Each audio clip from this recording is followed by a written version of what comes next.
Traders, welcome to Institutional Sunday. What a fascinating week we've just had. Quite a short Institutional Sunday today, so definitely stick around, hopefully no longer than around 10 minutes. Gonna set you up amazingly for the week. Look at the colour. The colours have changed this week, kind of reflects my mood. I'm a little bit indifferent to the market rally. Talked about it a lot in the seasonals. Did kind of, as I said last week, expect a slight pullback, which never quite transpired because obviously the market took the FOMC statement to be very, well, maybe not very dovish, but fairly dovish, or less hawkish, I would say. And that obviously caused the rally, right? So it was all down to FOMC kind of subtle hints that were given in the statement. And before we get into things, you know, it just makes me crack up. Every week I watch videos on YouTube, people trying to explain why the market went up based on some random, I don't know, moving averages and lines and bounces, and what a load. Never heard so much nonsense. You know, you might as well call it garbage tube, right? And then obviously the other half of the video is them driving around in a Lamborghini or something. So completely hilarious, and anyone who watches that stuff, I'm sorry to say it, completely delusional, right? Living on planet Mars or another galaxy that's not even been discovered yet, right? And they should come and tell us about it, because scientists have yet to discover those galaxies. They're so completely delusional. But anyway, here we're in reality, so let's get on with it. So anyway, like I said, fascinating week. Got so many, well, not that many to be honest, because I want to get through it quickly, but we'll quickly get on to the week ahead. But I do want to talk about obviously this FOMC shift, slight shift in language, because it's going to be quite important going into next year. So as always, just like to start off with kind of the week and review, and you know, you can see the color here, as I said, feeling a little bit indifferent about this rally, because I mean, it is what it is. I don't necessarily agree with the market's interpretation of the statement, but the market moves the market and I'll just go with it. So Monday, we did have some very strong manufacturing and services data, which we're going to discuss very briefly. Tuesday, nothing of note. And then obviously the big day on Wednesday, where last week I talked about, I was expecting, because the market was quite toppy, a little bit of a, was actually expecting the market to come back prior to the statement. The fact it didn't was probably a big clue that, you know, any sort of positive statement was going to have a lot of pent-up demand behind it, and that's what happened, and we're going to talk about that briefly. Thursday, nothing of note, and then obviously payrolls on Friday was again very positive, right? Really strong number, and also I think around 250,000 revisions to the prior 2 weeks, so that was quite crucial. And what was the end result of all this positive kind of news and dovish statement coming out here and positive here, all positive? It was reflected in the numbers, right? Monday up, Tuesday up, Wednesday up, Thursday up, Friday up. Unbelievable, almost 25% up this year, and maybe more to come because of the positive seasonals up ahead, and obviously lack of kind of data now in the week ahead leaves the market open to continue this up move. So let's just get into it. So I want to start actually with the middle of the week, the FOMC, because it was the most important factor in the driver. I mean, we saw that, right? Wednesday was obviously where we had the big jump in markets, and essentially as expected, they've come out and said they're going to reduce asset purchases. So at the moment they're at 120 billion of, I think it's 80 treasuries and 40 MBS. They're going to reduce, I believe it's 5 billion a month in MBS and 10 billion a month in treasury, so 15 billion. So in this month, November, they're going to bring that down from 120 to 105. And they've already committed to reducing purchases of treasuries and mortgage-backed securities, another 15 to 90, okay? And this, so it's 15 every month that essentially they've now confirmed, which was flagged. So this isn't new news, but obviously worth noting that if that pace continues, they will be done asset purchasing program by June, okay? So then the whole program will be finished by June. Don't think that's going to have a negative impact on the market. We've already seen that. Don't forget, the way the market views this, right, it's important you understand this, and why the market has continued to rally despite, you know, the fact that tapering has been flagged for so long, is you got to remember, even though purchases are reducing, this is still stimulus, okay? Even if they're buying, 60 billion in next year in February, it's kind of like it's a half glass full or half glass empty. The market will still see it as half glass full, in the fact that they're not thinking, oh, it's reduced by half. They're thinking, well, hang on, we're actually still stimulating or providing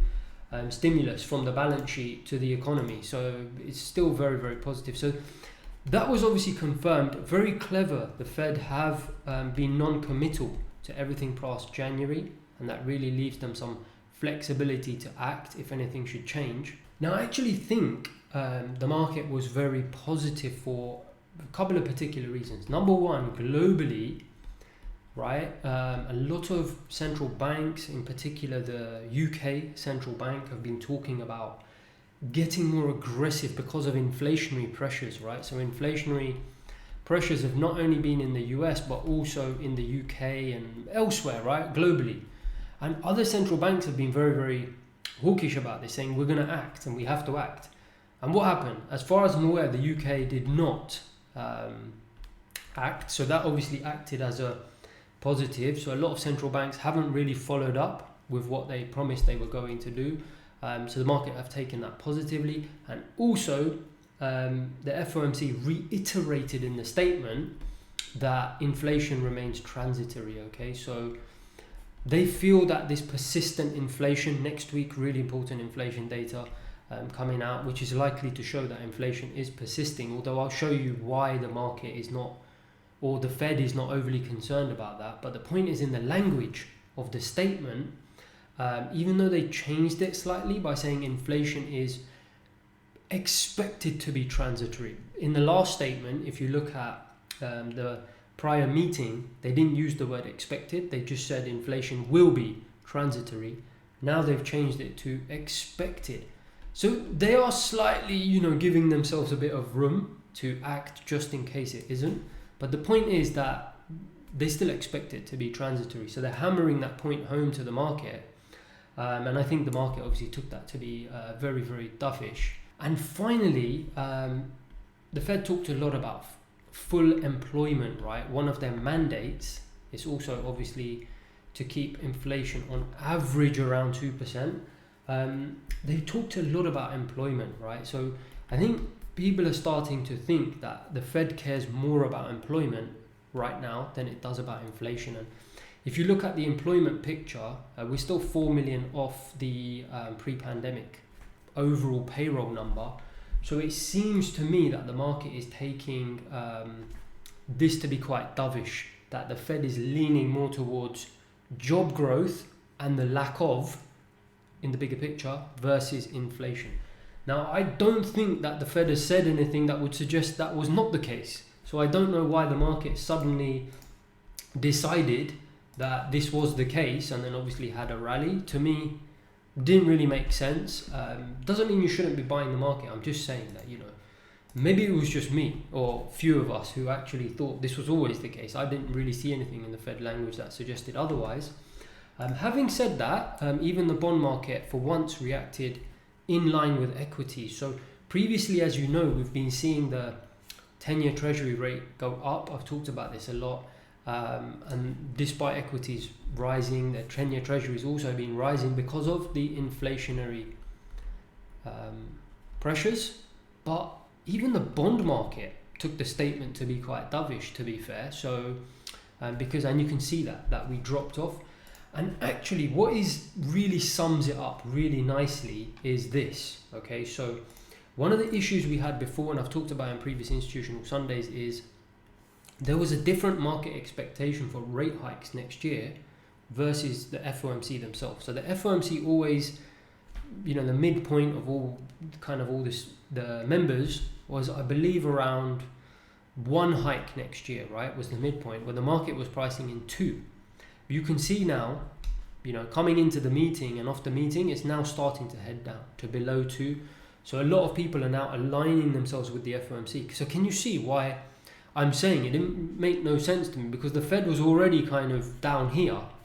The market was up here, which I've highlighted in previous Institutional Sundays. And all that's happened is the market is now coming around more towards the kind of Fed's view, which is that there's unlikely to be more than one hike at best in 2022, based on what we see. I think people were a little bit unconvinced about the inflationary picture, and is the Fed gonna suddenly change its mind and start getting more aggressive on inflation? And actually, this statement suggests that they're not going to do that, and I think that's why the market had such a positive day on Wednesday. But like I said, to me, I thought that was always the case anyway, right? So, market obviously maybe was looking for any excuse to rally, to be fair. Having said that, overall, this was payrolls. I'm going to come back to that in just a second. If we look at the economic data from last week, right, it was unbelievable.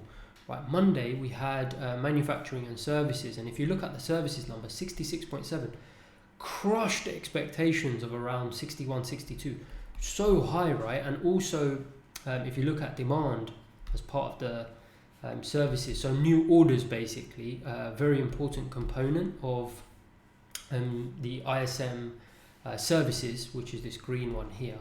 Very, very high, almost at 70, right? So supplier deliveries are taking longer, as we know, but demand is so high, right? And that bodes well for GDP. So very strong economic data on Monday, which you see here, manufacturing and services. Tuesday we didn't have much, so just wanted to obviously mention that we have had very strong economic data. So that would have been a factor as well in the market kind of rallying. Maybe the market held off rallying on Monday because it was waiting for the statement, obviously, and just wanted to get that out of the way. So in a way, it could have been some pent-up demand from Monday's data. We also had a very strong payrolls number, 530,000, which you can see here. So you can see it there, 500 there. Okay. So do you remember last couple of months that we've had some declines, and actually now we started to pop back up? One thing of note was obviously wages still continue to accelerate, and that will add to inflationary risks in 2022. But I don't even want to talk about it, because let's be honest, the market is rallying like crazy. The market is clearly not concerned about that risk. So even though I've talked about it a lot, let's put it to the side for now. The market is clearly rallying, it's bullish, so we continue to be bullish until otherwise. It's just something for next year to think about if this number continues to go up. And Jerome Powell in the FOMC Q&A afterwards, he did talk about this jobs, wage growth, right, being of concern, average hourly earnings, something they'll be watching very closely.